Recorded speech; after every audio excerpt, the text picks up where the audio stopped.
Once Tenshinhan had joined Goku and the others, they would focus on stopping the evil Piccolo Daimaku from taking over the world. Because Bulma had all the dragon spheres, Piccolo's children would go straight to her to steal the spheres. But they would be easily stopped by Goku and the others, as their strength was far superior thanks to their arduous training. Once they defeated all the sons of the evil Piccolo, he was forced to confront them, in order to snatch the spheres once and for all.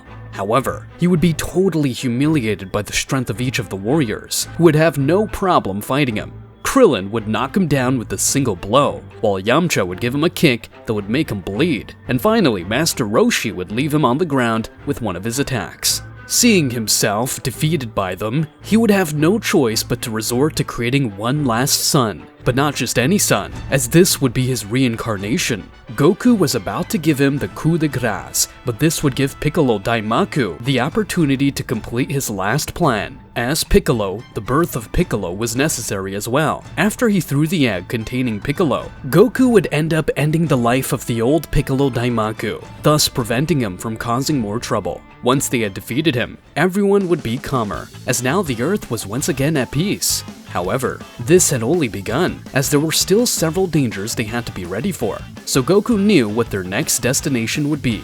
He would take the rest of his companions to Master Karin's temple, since only from there could they access the sacred temple. Even Master Karin himself would recommend them to go there, since it might be necessary to see Kami-sama after what had happened. When they had finally reached the top of the temple, they would run into Kami-sama, who was the good side of the other Piccolo, and his assistant, Mr. Popo. Most would be surprised by his resemblance to the other Piccolo, as they didn't expect someone like him to be reigning that temple. But on the other hand, he was more than aware of their victory against his evil side, so he would ask them to stay to train them, so they could deal with the battles the future held for them. And at that instant, Goku would come up with an idea, which was to use the time room so that his teammates could have a harder training and get even stronger. To achieve this, they would all enter the room in order to maximize their results, since by training with Goku, they could surely improve a lot due to his great strength. Plus, it was the only option to take advantage of the time limit of the time room, which was 48 hours. For that very reason, he would ask Kami-sama, as long as he gave them permission to train in that place. Although he was surprised that Goku knew about this place, Kami-sama would agree when he saw his enthusiasm. Goku knew he had gone overboard with that last one, so he would be more careful when talking about that kind of thing. So without further ado, they would all accept the challenge and enter the time room, in order to improve their respective skills. When they first entered, they would notice that the atmosphere was quite heavy for all of them. Plus, there seemed to be nothing but emptiness, which gave them freedom to fight with all their might, as long as they didn't destroy the entrance to the room. Although Goku is the only one who was not so affected by the atmosphere of the room, as he was used to that feeling. Alright guys, we have to do our best to become stronger. I really don't know if I can stand this heavy environment, but I'll try my best. You'll see, Goku. It'll take some getting used to, but if I can improve as a warrior with this, I'll do it without hesitation. And I thought I had become strong, but this place really makes me feel heavier. It will be a good challenge. This makes me feel like my youth, when I was still doing difficult training to improve my strength. Master Roshi wasn't sure if he would get more strength from leaving the room, but he was sure he could improve his techniques, as that was what he was best at. After their brief talk, they would all take their fighting stance, as long as to fight Goku for training, since even though they could not reach his strength, they knew that together with him, they could get stronger to become their best version. For that very reason, Goku would decide to respond in the same way, and would awaken the power of the mastered Ultra Instinct, which was a more than overwhelming power, but it would serve to give them all a good idea of what could come in the future. And so, they would all begin their arduous training in the time room, where they would face each other day by day to improve their fighting style, besides getting used to the increased gravity of the place, which was quite hard for them combined with the constant fights they had to perform. However, with the passage of time, they would manage to improve considerably, just like Goku, who only managed to perfect more and more the art of mastered Ultra Instinct, which he could invoke without needing to spend so much power. The rest of his teammates would also follow the same path as Goku, perfecting several of their techniques, such as Yamcha's Sokidan, Tenshinhan's Kikoho, Krillin's Kamehamehameha, and the different techniques that Master Roshi had, who also improved his movements just like Goku. And by the time the 48 hours finally passed, they would all leave the time room, and the instant they took a step out of that place, you could tell that they were quite different compared to their power before, since they had technically trained for 2 years. Their strength had escalated quite a bit in that place, being quite superior compared to beings like Vegeta when he came to Earth, and also the elite Freezer soldiers. Even they themselves were amazed at their progress, as they never expected to have power like that.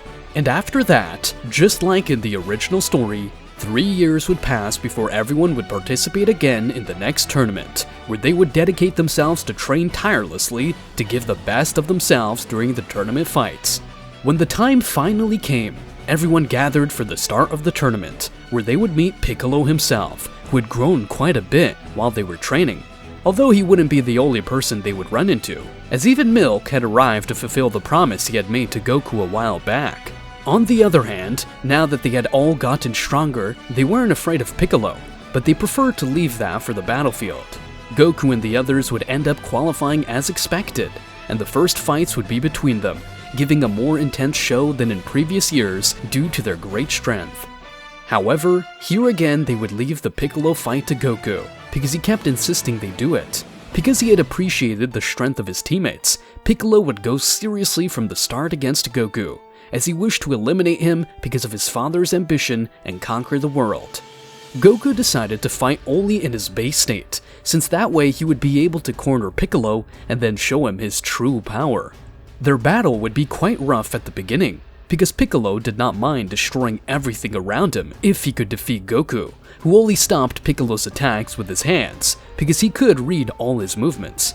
This made Piccolo feel humiliated, since as the fight progressed, he was unable to do anything to Goku, and that made him feel more and more furious, to the point that he was about to blow up the whole place with all of his strength. But before that happened, Goku would take him down with a powerful punch to his stomach, as he couldn't let the others get involved in all that. Once Piccolo was on the ground defeated, Goku only proceeded to transform so as to show him his true power, showing him the great difference between the two, and that it was not necessary to continue with this. If I were to kill you, I would only be wasting a great warrior who has not yet reached his full potential, so I want you to live and show me what you're capable of. That Goku had said in a humble way, as he wanted to get him to understand that he could reach a power like his if he decided to train instead of dominating the world. But as amazed as Piccolo was, as expected, he would not accept that so easily, as he still felt humiliated by his defeat. So for that very reason, he would decide to leave Earth alone, but not because he planned to be friends with Goku, but to become strong on his own, so that he could one day catch up with him. Goku felt that was more than enough, so he would end his reunion with Piccolo. Once Goku had won the martial arts tournament, he would choose to take up the promise he had made to Milk, which was to marry her. This would be something very important as well, since now that Goku had become extremely powerful, this meant that the Gohan that would be born in a few years would have much greater potential than the original. From that point on, the rest of the warriors would go on their own ways, as it was time for them to tend to their own lives as well, but without neglecting their training, as they were aware that they could become even stronger. And now that the Dragon Spheres were not wanted by people, Goku would ask Bulma for the 4-star sphere, as it still gave him a good memory of his grandfather and how he started his adventure.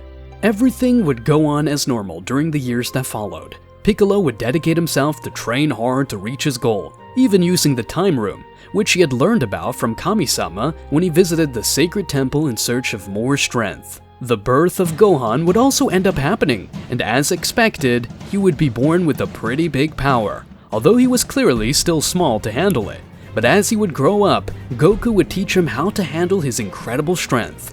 And when everything seemed to be going well in those years, another relative of Goku would end up arriving on Earth, being none other than his brother Raditz, who was looking for him to recruit him. However, when he used the tracker to locate the strongest powers in the area, he would end up scared by the level of power they showed, but he would think that his tracker had been broken by the trip. "I don't have time for these distractions. I must search for Kakarado," Raditz said before leaving in search of his brother, not knowing what awaited him.